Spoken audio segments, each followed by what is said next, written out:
"Welcome to our annual harvest celebration," my father announced, his voice carrying across the decorated barn at River's Edge Vineyard. "Today marks an exciting new chapter in our family's legacy. We're thrilled to announce that Andrea, fresh from completing her MBA, will be taking over as CEO." The crowd burst into applause while I sat frozen, my wine glass halfway to my lips. 6 months ago, I'd transferred my entire life savings to save this vineyard from foreclosure. Now I watched my younger sister step forward, radiant in her designer dress, having never worked a day in the fields. My name is Jessica, and I'm 35 years old. I built my investment consulting firm from scratch, growing it into a successful business without ever asking my parents for help. While Andrea was getting her MBA paid for by our parents, I was working 60-hour weeks, learning the real meaning of success. That's why when they called me crying about the bank's foreclosure notice 6 months ago, I transferred $850,000, my entire life savings, without hesitation. "We're family," they'd said. "We trust each other." With her business education and fresh perspective, my father continued, Andrea will lead River's Edge into a new era of innovation and growth.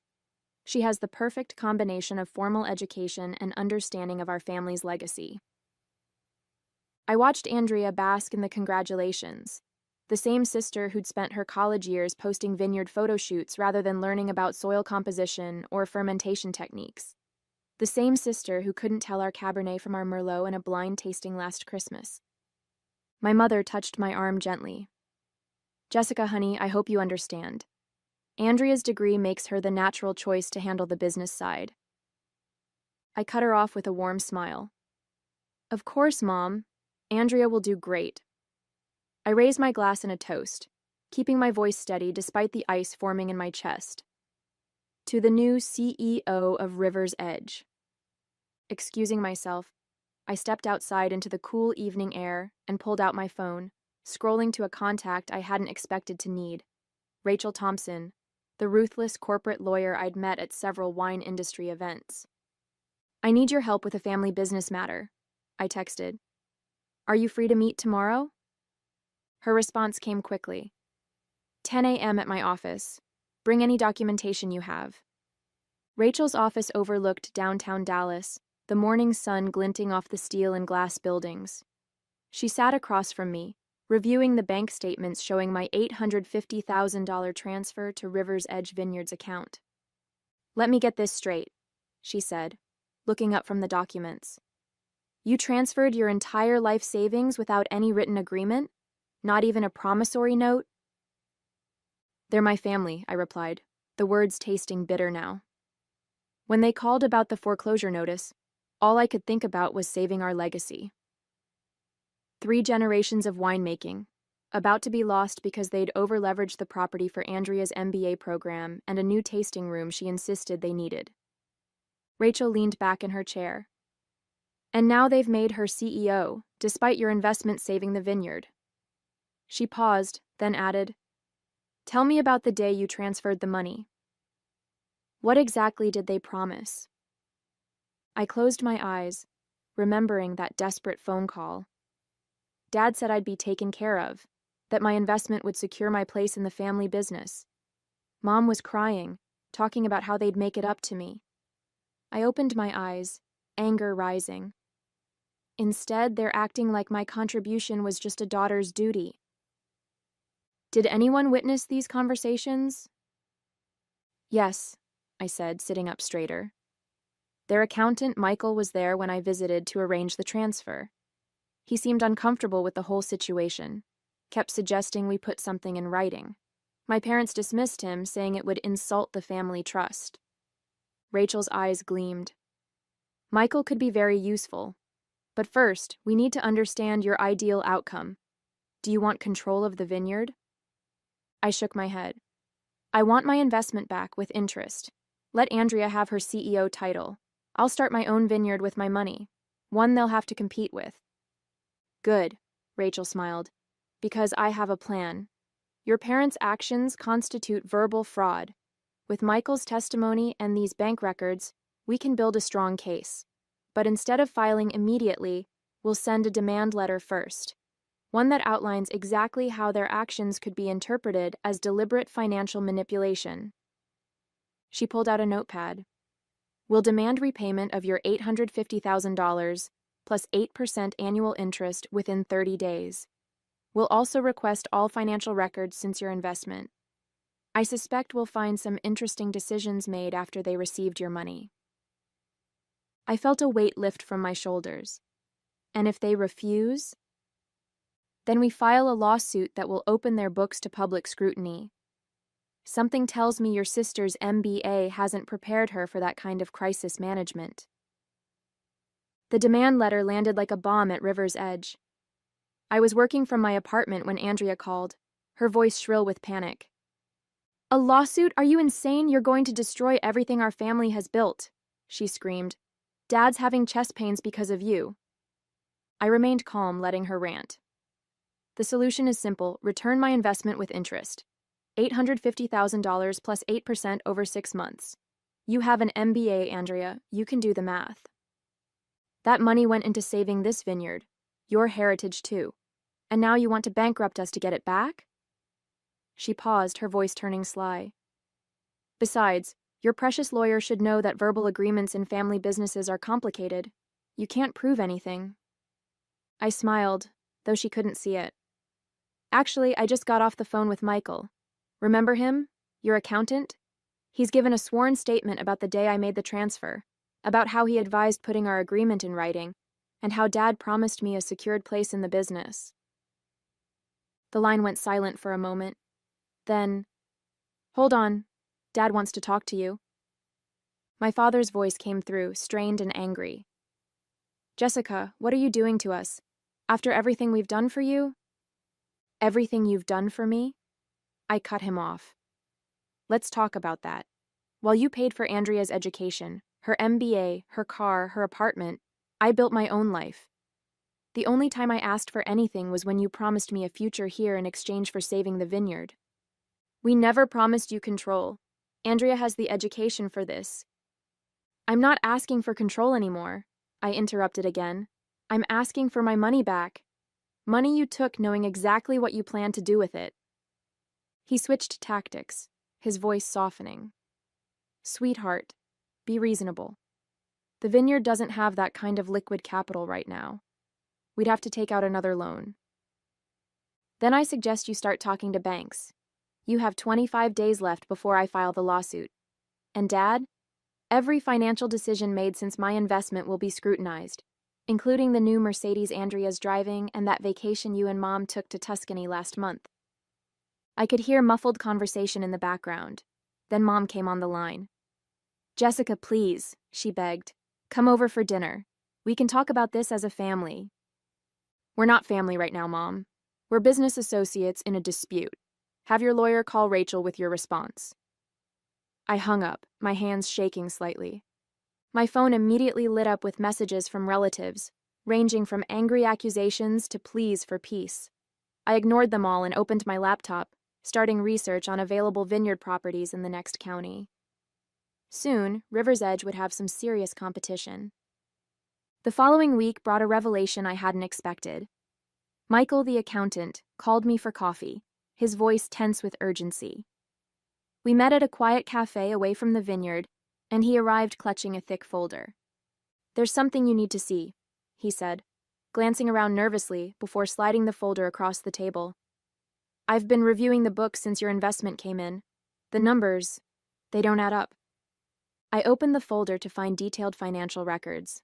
Michael pointed to several highlighted entries. "Your $850,000 didn't just save the vineyard from foreclosure. It also funded a series of personal expenses that were logged as business costs. The new Mercedes? Listed as a delivery vehicle. The Tuscany trip. Market research. Even Andrea's MBA had portions backdated as employee education expenses." My hands tightened around my coffee cup. "They used my investment for all this?" Michael nodded grimly. "There's more. 2 weeks before they announced Andrea as CEO, they registered a new company, River's Edge Holdings LLC. They've been quietly transferring vineyard assets to this new entity. The The original Vineyard company, the one you invested in, it's being hollowed out. The realization hit me like a punch to the gut. They weren't just dismissing my contribution. They were actively working to ensure I couldn't claim anything. The vineyard I'd saved would soon be an empty shell. Your lawyer needs to see this, Michael said, his voice dropping lower. But you didn't get it from me. I'm looking for a new job already. I can't be associated with this kind of financial manipulation. I reached for my phone to call Rachel, but it buzzed first with a text from Andrea. Family meeting tonight. Don't bring your lawyer. Last chance to fix this like family.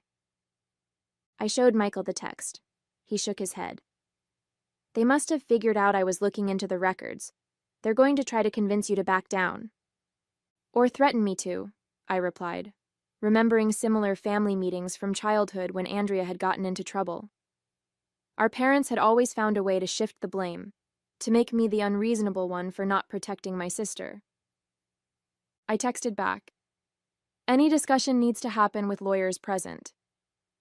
Andrea's response was immediate. Your choice. But don't come crying when this gets ugly. I called Rachel and sent her photos of Michael's documents. Her sharp intake of breath told me everything. This is exactly what I was looking for, she said. They've committed multiple financial improprieties. We're not just talking about a civil suit anymore. This could lead to criminal charges. I don't want them in jail, I said quickly. I just want my investment back. Then we use this as leverage. I'm drafting an amended demand letter now. Instead of 30 days, they have 48 hours to either return your money with interest or face an investigation that will involve the SEC. The choice is theirs. After hanging up, I sat in the cafe long after Michael left, staring at the damning documents. Part of me felt guilty for what this could do to my family. But another part, the part that remembered every dismissal, every time they'd favored Andrea, every sacrifice I'd made to help them, felt a grim satisfaction. My phone kept buzzing with increasingly frantic messages from my parents and sister.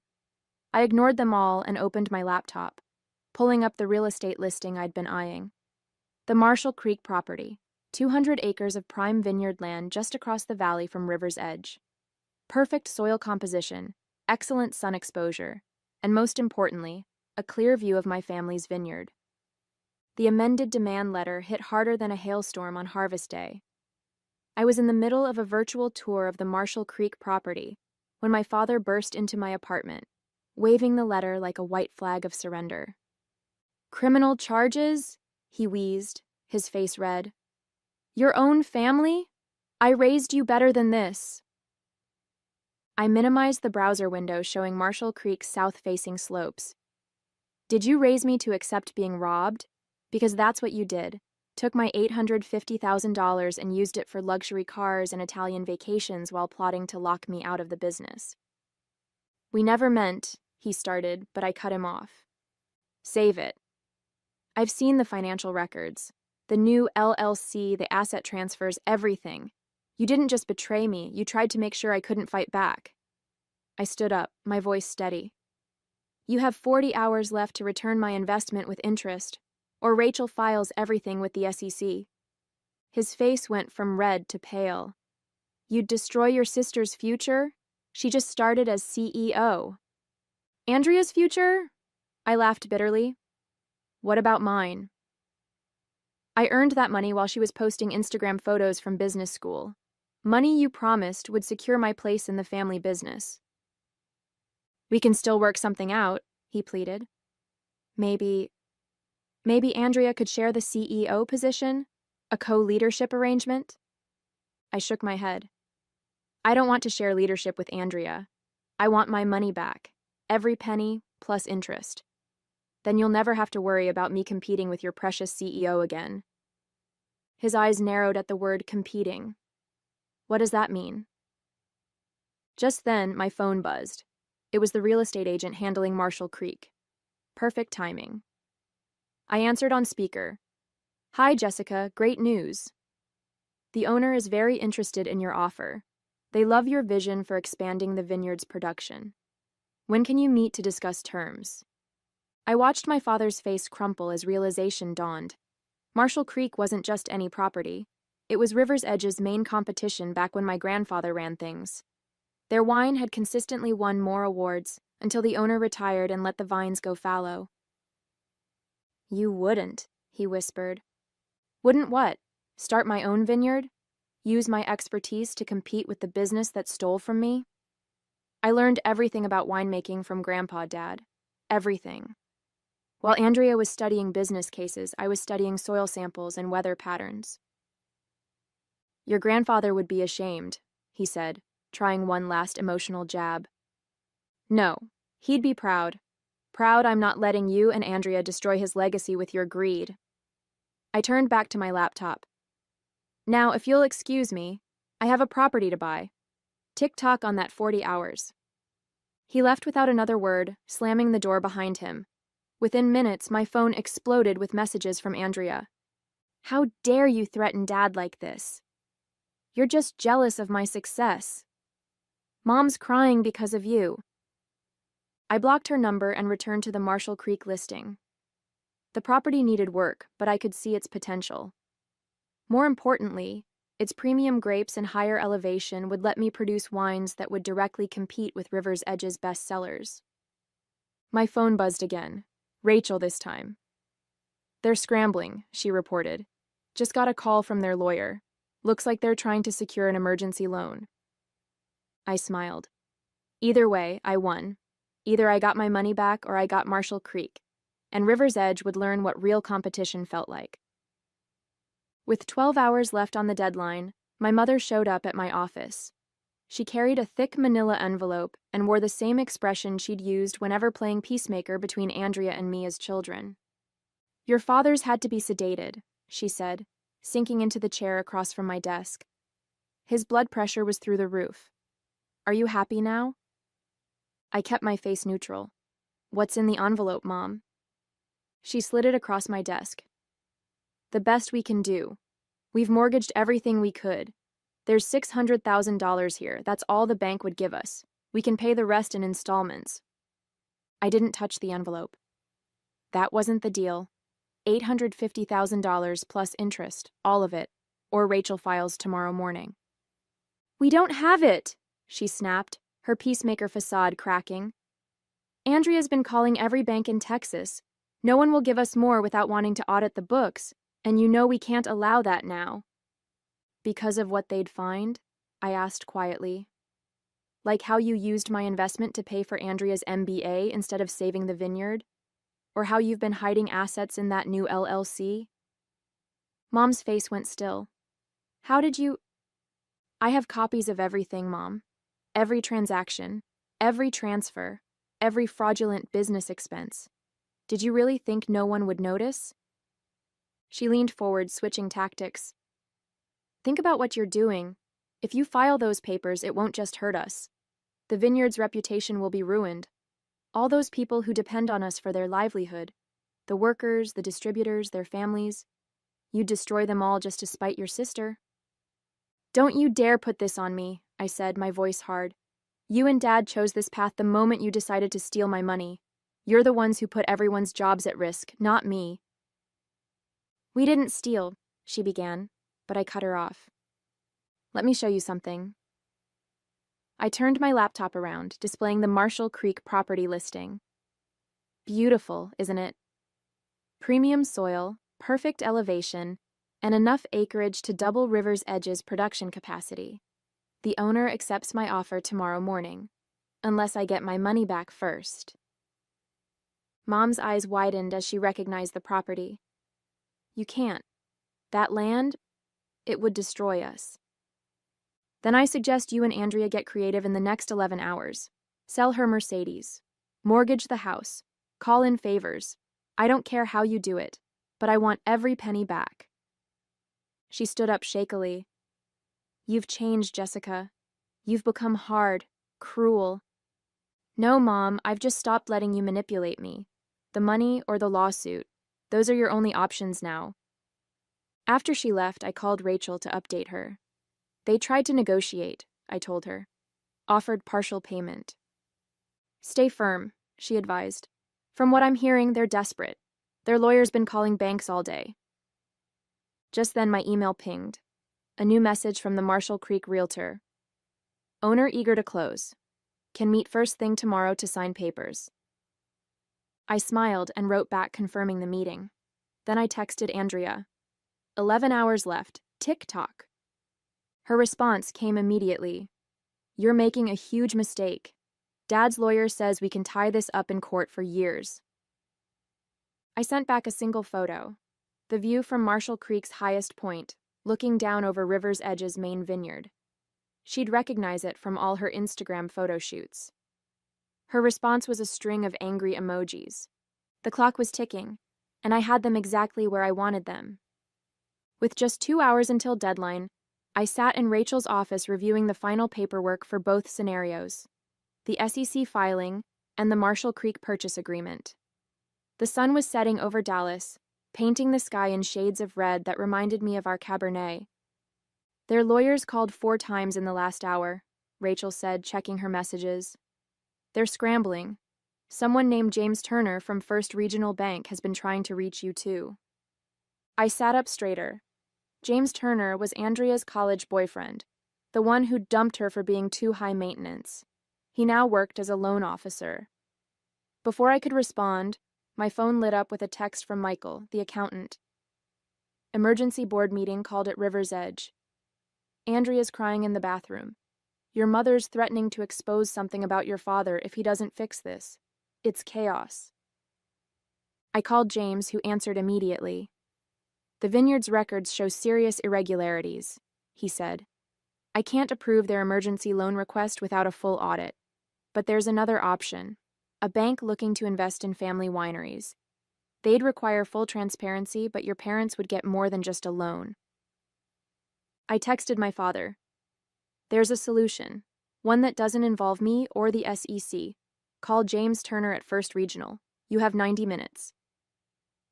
Andrea's response came instantly. You think some bank taking over is better than family? You're destroying Grandpa's legacy. I thought about our grandfather, about the hours he'd spent teaching me about the vines while Andrea played on her phone. His last words echoed in my mind. The grapes don't care about fancy degrees, Jesse. They care about love and hard work. 1 hour left, Rachel said quietly. What now? With 30 minutes left, Michael's updates became more frequent. Your father's reviewing documents with the bank. Andrea's called 3 different loan officers. Your mother's gone through half a box of tissues. I kept my phone close, waiting. The $850,000 wasn't just about money anymore. It was about making them face the consequences of their actions. Rachel worked quietly across from me, preparing both sets of paperwork. Then my father's number appeared on my phone. The bank wants full control of financial decisions for 5 years, he said, his voice rough. Plus 2 board seats. We'd be answering to strangers. Better strangers than thieves, I replied coldly. 20 minutes left. If we do this, if we let the bank take over, will you drop everything else? No SEC, no competing vineyard? I leaned forward. Sign with the bank, repay my investment with interest, and I'll walk away. You'll never have to worry about me competing with precious Andrea again. He was quiet for a long moment. Your mother thinks we should call your bluff. Says you won't really file with the SEC, that you're too soft. 15 minutes to find out, I said. Tick-tock. I hung up and turned to Rachel. Get the SEC paperwork ready. But before she could reach for the file, my phone buzzed with an email from James Turner. Subject line, document signed. The attached file showed my parents' signatures on the bank agreement, along with a transfer confirmation for $850,000 plus interest to my account. Looks like they chose survival over pride, Rachel said. I nodded, already pulling up the real estate agent's number. The vineyard across the valley from Marshall Creek was for sale too. Better water rights, lower price. 2 months later, I stood on my newly purchased property, Sunset Valley Vineyard, with its perfect western exposure and rich soil. The view of River's Edge across the valley was just a bonus. I'd used the returned $850,000 as a down payment. with investors eager to back my venture after hearing my plans. Michael had resigned from River's Edge the day after the bank took over, and I'd immediately hired him as my CFO. "Andrea's having a meltdown," he reported, checking his phone. "The bank rejected her proposal for a new tasting room, said something about unnecessary expenses and focusing on wine quality." I smiled, remembering the bank's first board meeting. They'd replaced the Mercedes with a practical truck and canceled the Italian wine tasting tours. Andrea's MBA was proving useless against actual financial oversight. My mother still sent weekly texts about healing the family, which I ignored. My father hadn't spoken to me since signing the bank agreement. But last week I'd received a package that meant more than their words ever could. Grandpa's old leather-bound notebook of Vineyard wisdom, filled with his handwritten notes about soil composition, weather patterns, and grape varieties. The enclosed note read simply, "This belongs with someone who understands its value. Dad." I held that notebook now, standing among my newly purchased vines. In 3 years, these grapes would produce their first vintage. In 5 years, I'd be competing directly with River's Edge. But I didn't need their validation anymore. I had something better, my own legacy to build. "Ready to start planting?" Michael asked, gesturing to the work crew waiting with the new rootstock. I tucked Grandpa's notebook into my jacket. "Let's make some wine,"